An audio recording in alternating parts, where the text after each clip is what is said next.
ሰበር ዜና በ70 ቢሊዮን ዶላር የተገነባው የአሜሪካ ግዙፍ የመከላከያ መረብ ሊደመሰስ ነው ተባለ።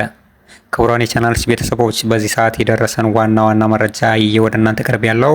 ለዚህ ቻናል አዲስ ከሆናችሁ ሰብስክራይብ እያደረጋችሁ ቤተሰቡ ነው። ምክንያቱም ሰብስክራይብ ስታደርጉ በቀጣይ የምለቃቸው አዳዲስና ታማኝ መረጃ ቀጥታ በስልካችሁ ኖቲፊኬሽን አማካኝነት ይደርሳችኋል ማለት ነው። እንዲሁም ላይክ እና ሼር እያደረጋችሁ አበረታቱን። ዓለማትን ጉድ ያስባለ ከባድ ማስጠንቀቂያ ከሰሜን ኮሪያ ፕሬዝዳንት ኪም ጆንግ ተላለፈ። በአሁኑ ሰዓት በቅርቡ ተገምቶ ስራ ላይ የዋለው የዓለም ሀያላን ሀገራት በሰዓታት ማጥፋት የሚችል በምድር ላይ በማናቸውም ሀገራት አሜሪካን ጨምሮ ሞክረው የማታውቅ አንዴ ኢላማ ተደርጎ ከተተኮሰ የአሜሪካን ስቴት ዋሽንግተን ዲሲን በደቂቃ ማውደም የሚችል ግዙፍ ኒውክሌር እና ባላስቲክ ሚሳኤል በዚህ ሰዓት ሰሜን ኮሪያ ይዛ ብቅ ማለቷን ብሉምበርግ አሳውቋል። ብሉምበርግ አክሎ እንደገለጸው ይህ የኪም ጆንግ ኡን የባላስቲክ ሚሳኤል ኢላማ አሜሪካ ለዘመናት የገነባችውን በ70 ቢሊዮን የአሜሪካ ዶላር ከባድ የሳይበር መረብ በደቂቃ ውስጥ ማውደምና ማፈራረስ የሚችል ግዙፍ መሳሪያ መሆኑን አረጋግጧል።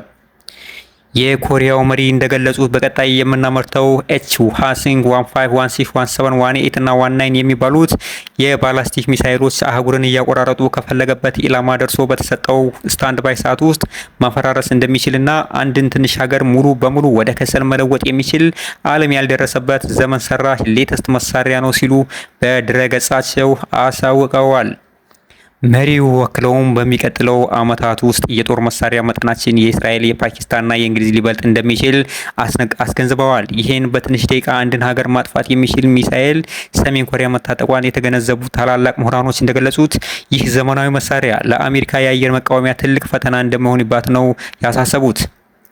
በዚህ የዓለምን ቁንጮ መጨበጣ ለዓለም ስጋት ሆና የምታየው ሰሜን ኮሪያ ሰሞኑን በነበረው የአሜሪካና ኢራን ጦርነት ሰዓት ፕሬዝዳንቱ ኪም ጆንግ ለአሜሪካ መንግስት በኢራን የሚኖሩ የሰሜን ኮሪያ ዜጎች ላይ አንዳች ችግር ቢደርስባቸው አሜሪካ የማትወጣው ወሽመጥ ውስጥ ትገባለች ማለቱ የሚታወስ ነው። ነገር ግን የጀግናም ጀግና አለው እንዲሉ አበው አሜሪካ አይጥ ለሞቷ የድመት አፍንጫ ታሸታለች እንዲሉ ስለምታውቅ ለኪም ጆንግ ምንም አይነት መልስ እንዳልሰጡ ነው የተገለጸው።